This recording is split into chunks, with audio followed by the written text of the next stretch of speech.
இன்றைக்கி 7th month ஸ்கேனுக்காண்டி Mylapore ஹாஸ்பிட்டலுக்கு தான் போகிறோம். ஸோ காலையில் 6 மணிக்கே எழுந்திரிச்சு ஃப்ரெஷ்ஷப் ஆகிட்டு காலையில் பால் தான் குடித்தேன். இந்த ப்ரோட்டீன் பவுடர் கலக்கி தான் குடிப்பேன் எப்போவுமே. பாலை குடிச்சிட்டு அதுக்கப்புறம் சாப்பாடுனா வச்சுட்டு ஹஸ்பண்ட் நெல்லிக்காய் சாதம் கேட்டனால அவருக்கு நெல்லிக்காய் சாதம் தான் பண்ணேன். ஃபஸ்ட்டு இது எப்படி பண்ணணுமா, கடாயில் ஆயில் சேர்த்துட்டு கடுகு, காஞ்ச மிளகா, நடக்கடலை, அப்புறம் கடலைப்பருப்பு எல்லாம் சேர்த்து நல்லா வறுத்து எடுத்துக்கோங்க.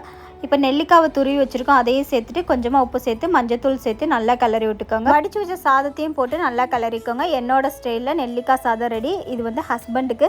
எனக்கு தனியாக புளி சாதம் தான் செஞ்சுருந்தேன். எனக்கு நெல்லிக்காய் சாதம் சாப்பிடணும்னு தோணலை.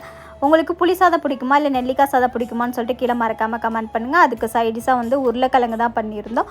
உருளைக்கிழங்கு நான் பண்ணலை, ஹஸ்பண்ட் தான் பண்ணார். வீட்டில் முட்டை இருந்தது, அதேமாதிரி ஆம்லேட் போட்டு எடுத்தாச்சு. நான் இன்றைக்கி சாப்பிட மாட்டேன், ஹஸ்பண்டுக்கு மட்டும்தான். இன்றைக்கி வெள்ளிக்கிழமையில் நான் எப்போவுமே ஸ்கேனுக்கு போகிறதுக்கு முன்னாடி கோயிலுக்கு போயிட்டு தான் கண்டிப்பாக போவேன்.